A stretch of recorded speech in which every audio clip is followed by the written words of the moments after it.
On today's show, the Capitals' winning streak comes to an end, and Tom Wilson's hit on Philip Chytil is under scrutiny.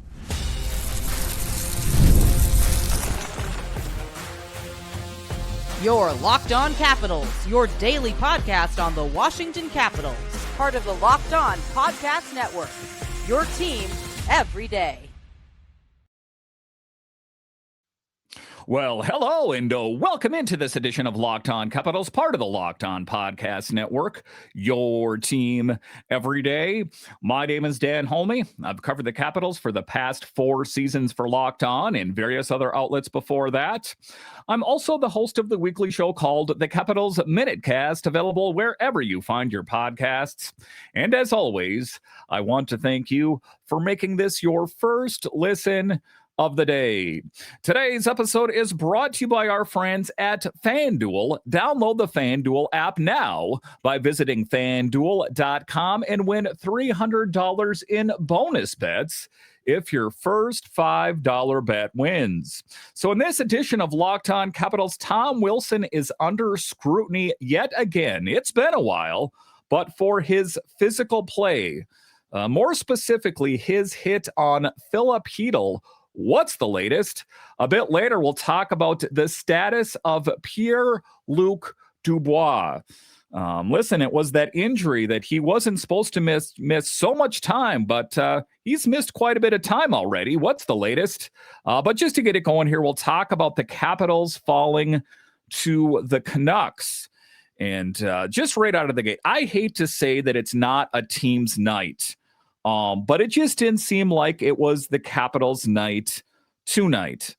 I know they poured it on later in the game, and I'll talk about that. But right out of the gate, in the first period, under the gun, the Vancouver Canucks just pouring on the pressure. And to start the game, the Capitals simply did not have the answer. So let's talk about the game first here. There's a lot to unpack in this episode with Wilson and PLD news as well, but let's just dive into the meat and potatoes, if you will. And the Capitals losing tonight. And got to be honest, this one hurts. 4-3, coming off a 4-game winning streak. And I'm thinking to myself, why not? Let's just keep the whole thing going here. Let's just keep winning games, right?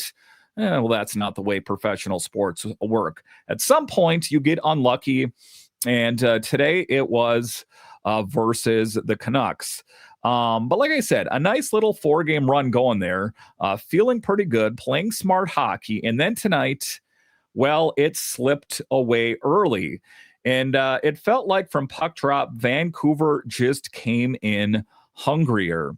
And I think that, this team is trying to get back in it, to show the NHL that they are a great team yet again. And we saw glimpses from them last year, but big picture, they have not been a good team in a bit here. And a team that has a lot of Petersons on it. In this case, Elias Peterson. There's 2 different ones, and there's a whole lot of Petersons on this team. Scores not even a minute into it.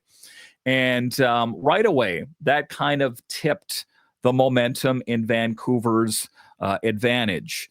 And right away, it's like, here we go. And you could feel the building kind of tighten up playing at Cap One. Like, it's never a good sign, for any team, but the Capitals oftentimes, if the other team scores first, as was the case. And the team, too, looked off. We looked like we were chasing from that moment. And, honestly, the first period was not some pretty hockey for the Capitals. And just to kind of go over what went wrong in this game, we had turnovers in our own zone, missed clears, puck management was rough, and Vancouver was aggressive and just more hungry for the win tonight. Thatcher Demko in net for Vancouver when he is healthy. Is a good netminder, as was evident tonight. And I'll talk about Chucky a little bit later. Some of it was on him. Some of it wasn't on him. The one play in particular I'm thinking of is the Meyer goal, where Charlie Lindgren was down, and I think he was trying to melt the puck to hold it in place, but he didn't get an early whistle. And there was just kind of, I hate to say it, but I'm just going to call it the way I see it anyway, some unlucky bounces for the Capitals right out of the gate. And that is kind of what caused the wheel to wobble in a hurry. So let's talk about that a bit more here as well. They pressured hard. And before you know it, Vancouver was up 4-0. And you could tell the Canucks had a game plan. And they were ready. You could tell they watched the game film, attack our breakouts, take away space, make our defense play fast. And it worked early, as the proof was, well, in the pudding for the Canucks. Late in the first period, Tom Wilson throws a big hit on Philip Chytil, which I'll drill down into more of a granular level in the second period. But Chytil leaves the game. And to be clear here, he went to the box and there was no penalty call on the ice, but the league's Department of Player Safety says they're going to take a look at it. Again, I'll talk about that more in the second segment, but from that moment, I'll give the guys credit. They did not quit. They tried to get back into this game. When it seems like they were up against it, it would have been easy, to just kind of mail it in and wait for the final horn. It was not the case. The Capitals had grit, they had determination, and they showed fight. They dug in. And how about Ryan Leonard? If we want to talk about bright spots in this game, getting a power play goal, his first career ever power play goal. And, I think he's starting to feel it slowly here. And that's encouraging, right? As he is a part of the next wave for the Capitals. And that goal there really got the bench going. And you could feel the energy back in the Capitals' favor. It was evident. And that is, I think, in a lot of ways how they started to kind of vacuum a comeback. And then Chytil gets one. And late in the third, John Carlson with the extra attacker rockets home a point shot to make it 4-3. So, you take a look at it, trying to make the most of your opportunities. And the Capitals did that tonight. And then the crowd's back in it, buzzing. We've got chances, but we could not finish the game. There was a feeling in the third period. I'm like, can they do it? Can they stage a comeback here? But it was too little too late for the Capitals. But just not able to finish it off. Thatcher Demko, like I said, when he is dialed in, is engaged, and he stood tall. And Charlie Lindgren battled hard after a rough start as well. And for a guy that, I think just really kind of wanted to push a control, alt, delete on the game and just like, can we start this all over again? Because I think he was out of sorts just early in the game. Like I said, that whole Meyer goal, and, he was just under the gun right away. So that speaks to the mental toughness of Charlie Lindgren to kind of batten down the hatches mentally. I think it would be easy in those games to just really let it go off the rails here. But he did battle back in this game as well. But man, this was one of those nights where the start kills you. The effort was there late. The push was real. But if you spot a team 4 goals, you're probably not walking away with 2 points. They tried valiantly. And Spencer Carberry took the lineups, the forward lines, and absolutely threw them in the blender and just put it on high, because he tried to mix and match pretty much every offensive combination that you could do, as he should. And a tip of the hat goes to Spencer for doing that, for trying to do anything to jumpstart and get that offense going. But it was a frustrating one, but not a backbreaker. It's early. You got to fix the details. You clean up the zone exits, you win those wall battles, and you make sure that when you play 60 minutes, not 40, you don't end up on the wrong side of the score sheet.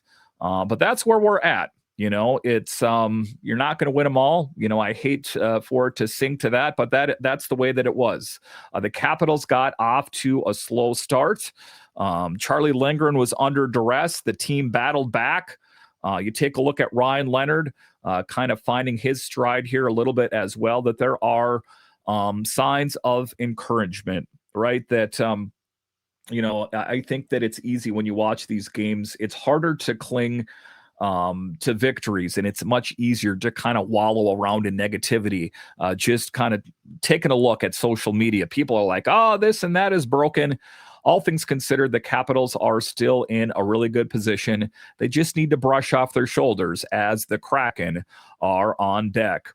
All right, so coming up here after the break, we'll talk about Tom Wilson's hit on Philip Chytil. Was it clean? Was it dirty? I'll weigh in straight ahead.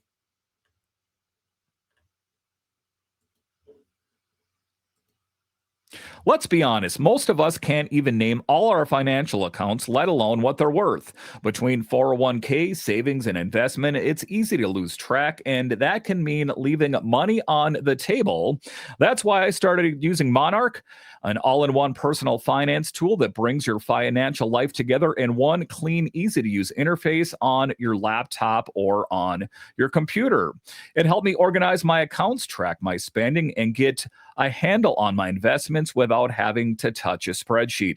And the thing that I love about Monarch is it helps you plan your financial future. It shows you where you're spending your money wisely, and where you could use some work. It also helps kind of plan your financial future together. If you have a significant other, I know that you're going to love Monarch. So don't let financial opportunities slip through the cracks. Use code LOCKEDONNHL at monarch.com for 50% off your first year. That's monarch.com, code LOCKEDONNHL for half off your first year.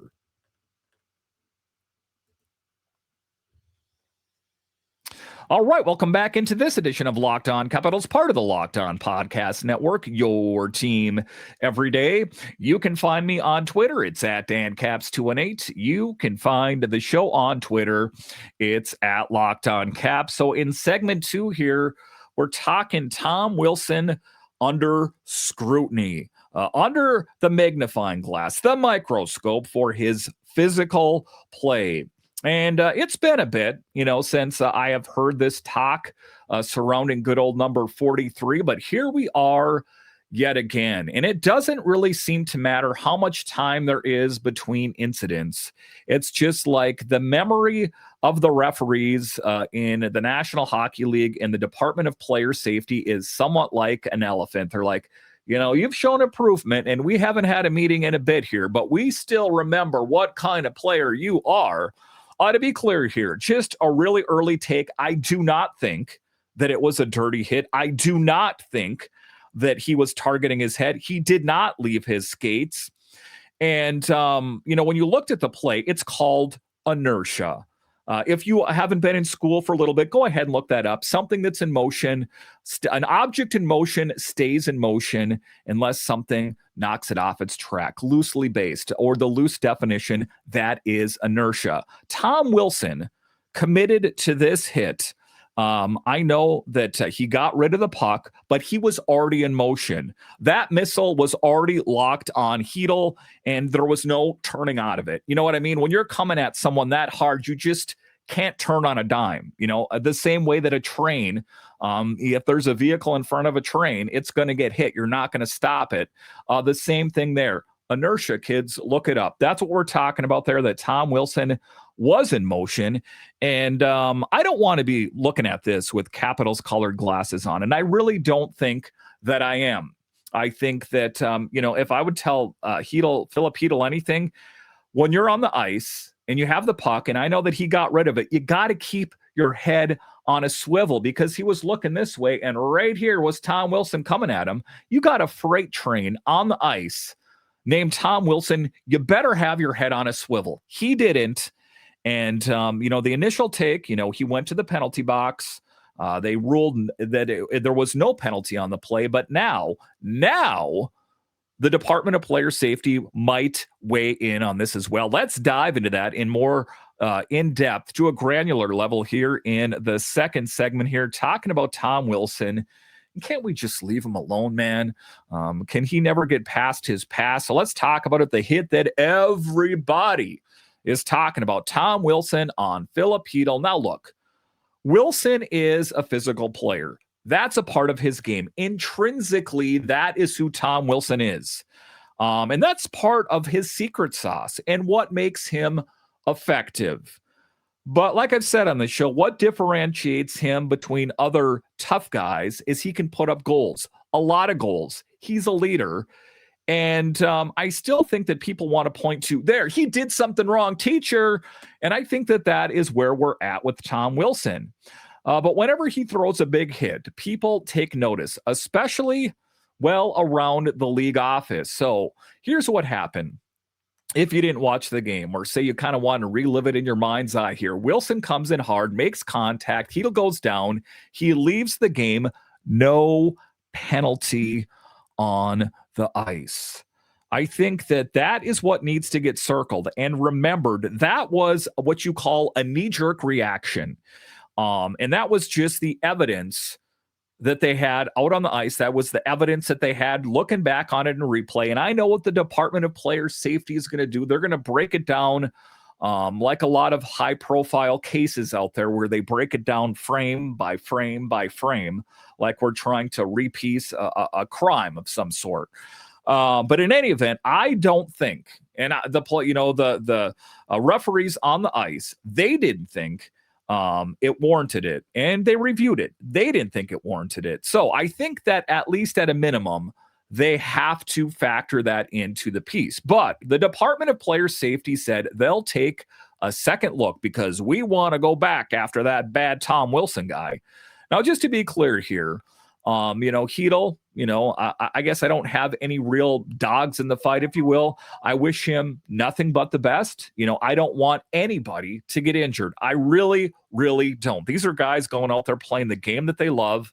I know that, players getting injured is just part and parcel of playing in the National Hockey League. But in all sincerity, I don't want Chytil to get hurt in this case. I don't want anybody to get injured here.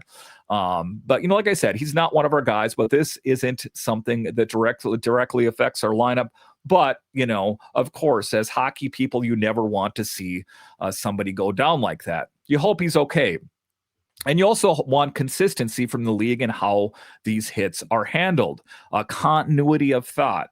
If something is taken negatively toward one player in a similar incident, then you need to apply that across the board. You can't pick and choose that Tom Wilson has a history of doing that. It's been a while. He's a different player now.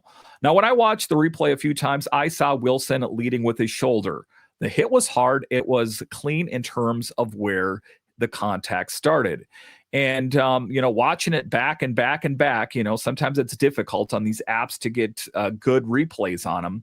But from the angles I saw, it did not look like the head was the main point of contact. It wasn't. I don't care how many times you want to take a look back on that one. It was not. It looked like body through body. And if that's how the Department of Players sees it, I don't think this should result in supplemental discipline. And with how well Tom Wilson has been playing, whether it's scoring, goals or physicality or just being the all-around leader on the ice, with Pierre-Luc Dubois out, at least when I record this right now, we don't need those kind of things to mount up here. But that's up to the team. The league has its process. They'll slow it down frame by frame. They'll look at everything from the point of contact to the timing. And I know that is one thing just from listening to some of the Canucks media, of course, that they look deliberate in some cases and, this and that. If you watch it and you're not looking at it, with any objective, like say you're not looking at it as a Canucks fan, I don't think that you're going to see it this way. And they'll decide if it crosses the line. From a Caps perspective, Wilson's playing his role and the enforcer, the sheriff. He's trying to bring energy to the team. He's trying to separate a man from the puck. Like I said, intrinsically, that's just the kind of player he is. But he's also been in the spotlight before. And what has me a bit concerned here?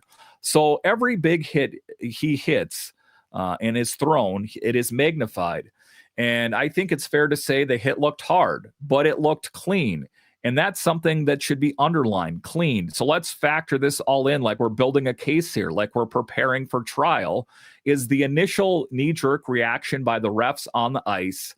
And then after the review, I know he went to the penalty box immediately, but he was also out of the penalty box in a hurry as well. And they said that there's no penalty on the play, that let's not try to relitigate this too much, and that the hit looked clean. The head was not targeted. Those are the things to really look at. We'll see what the league decides, but what I want to see is transparency. Tell us why it's clean or why they think it's not. But be consistent and don't throw the book at Tom Wilson just because he's Tom Wilson. That's what all players want, is consistency and continuity. And at the end of the day, hockey's a fast game. Split decisions, inertia. That's part of this. It gets back to that. And sometimes it looks worse in real time than it really is. So we'll wait on the league decision, of course. I will have you guys covered on Locked On Capitals in tomorrow's episode. But if you want to know first, of course, subscribe to the Locked On Capitals Insiders. I'll have more information on that in the show notes. But, at the end of the day, like I said, I wish Chytil well. But from a Cap standpoint, Wilson was doing his job. That's all there is to see there. I don't want to read anything more into it than just that. All right, so coming up here after the break, I have the latest with Pierre-Luc Dubois. When might we see him back in the lineup, and what does it mean for the Capitals? I'll discuss straight ahead.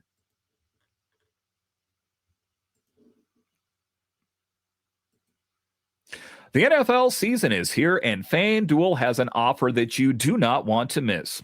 Right now, new customers can bet just $5 and get $300 in bonus bets if you win.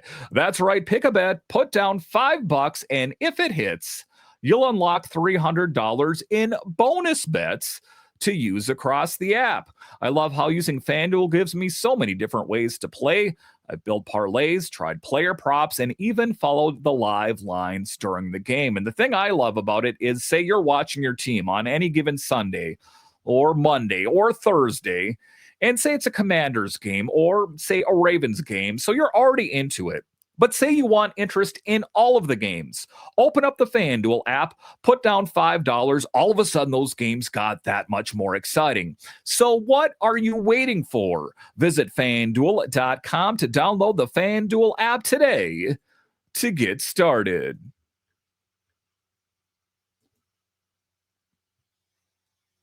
All right, welcome back into this edition of Locked On Capitals, part of the Locked On Podcast Network, your team every day.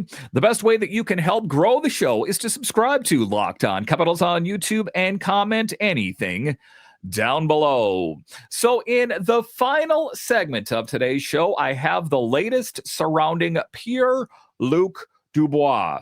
And, like I said, he got injured in the game versus the Rangers. And, the storyline that we've told is it's not going to be too long. It's mostly precautionary.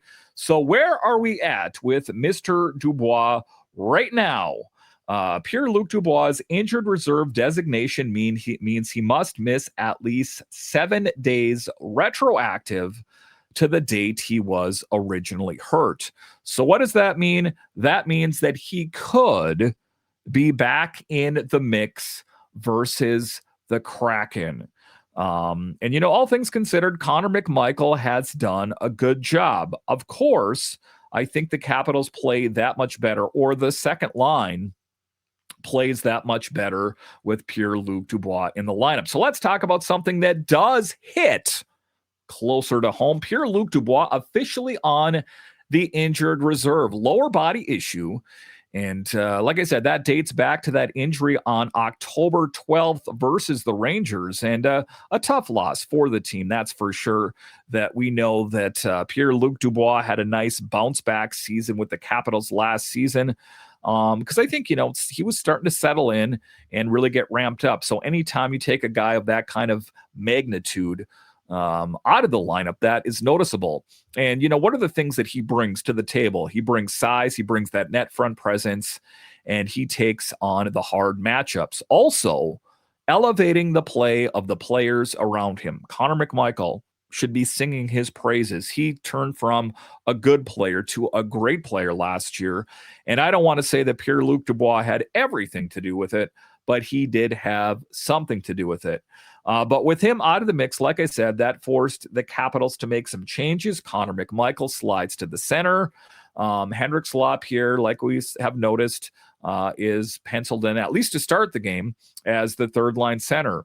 The corresponding move, of course, is that Ethan Frank got called up from Hershey to give us some extra depth and some speed. The guy that's got need for speed, a guy that didn't really kill it at camp, I guess I'm going to say, but here he is. And Dylan McIlrath was activated from the IR to make the numbers work. So, if, they're looking for a little bit more of a physical player in an upcoming match where, say, someone's dinged up a little bit, you could slot in Dylan McIlrath, or, I think it's probably going to be a Declan Chisholm, as Chisholm was out of the game today, was in the previous game. But all things considered, you might see him inserted into the lineup sooner than you think there. But let's be real here. This changes how we play. Without Dubois, you lose the heavy presence who can win board battles and extend plays. You also lose a guy who can take defensive zone draws against some of the top lines from time to time. So now the young centers, I'm talking McMichael, Lapierre, they've got to tighten up defensively. And like I said, I know that this generally was not the Capitals' night tonight. But I think that Connor McMichael has done a good job. And, Hendricks Lapierre is trying to do what he can do to maintain relevance, I guess you could say, with this team. And this is where we earn the trust. And that's why guy like Leonard, Frank, Milano need to give you those spark shift moments. There's a reason, I'm talking more specifically, like Ethan Frank and Sonny Milano. We haven't seen Frank inserted in there, but when he's in there, and Milano, a guy that absolutely torched it in the preseason, that we're hoping that he can be a little bit of an offensive, jump start as well. Because when one big piece is missing, everything else has a ripple down effect. And Carberry said it after the morning skate. They're not panicking. They're measured. They're letting Dubois heal the right way. Still early in the season. And like I said, he could be back in the next game because his IR status is retroactive from the time that he is injured. So, it's all about being responsible with the puck, smarter zone exits, cleaner breakouts, no lazy turnovers. Got to clean up some of the things that we saw in the game tonight. I know that they rallied in the third period. However, it should not have gotten that position. That's what burned us early, like I said, in the game. And if you can't do that with a key center out of the lineup, that it's difficult. Now, I'll say this. Ryan Leonard's goal tonight was huge, not just for him, but for the group. It showed they can score from more than just the guys on the top six. And that's going to be the theme for the next stretch as well. Depth scoring. Ethan Frank's recall gives you that speed. Will he actually see game time? Probably not. If you want my honest opinion on it, unless there's another injury, even if Pierre-Luc Dubois is back in the mix in the next game, or say even if he's not, I don't know. My hunch is they're not going to reach for Ethan Frank. That's just where I'm at it. But all things considered, to wrap up this segment, Pierre-Luc Dubois does appear to be edging closer to return, so I would not fret about it too much, but that is the latest surrounding him. To kind of recap here as well is Tom Wilson's hit on Philip Chytil. I think it's a clean hit. It'll depend to see what the Department of Player Safety says. Of course, keep it to Locked On Capitals and subscribe to the Locked On Capitals Insiders. And the Capitals need to brush off a loss, right? That they came off, 4 nice wins that you got to lose sometime. I hate to say that, but it's all about kind of reassessing, taking a look at the game film, and getting ready for the Kraken on deck. Listen, I want to thank you for joining me on this edition of Locked On Capitals, your only daily year-round podcast covering the Capitals. And I want to thank all of you that listen on the audio side and watch this on YouTube. You are what makes this show successful. So for your second listen, check out the all-new Locked On NHL Game Night. Every game, every night until a Stanley Cup champion is crowned. Get local analysis on a national scale. Find NHL Game Night on Locked On NHL or on YouTube or, wherever you listen to podcasts. All right, once again, I want to thank you for joining me on this edition of Locked On Capitals, part of the Locked On Podcast Network. It is your team every day. My name is Dan Holme, and I'll talk to you again next time.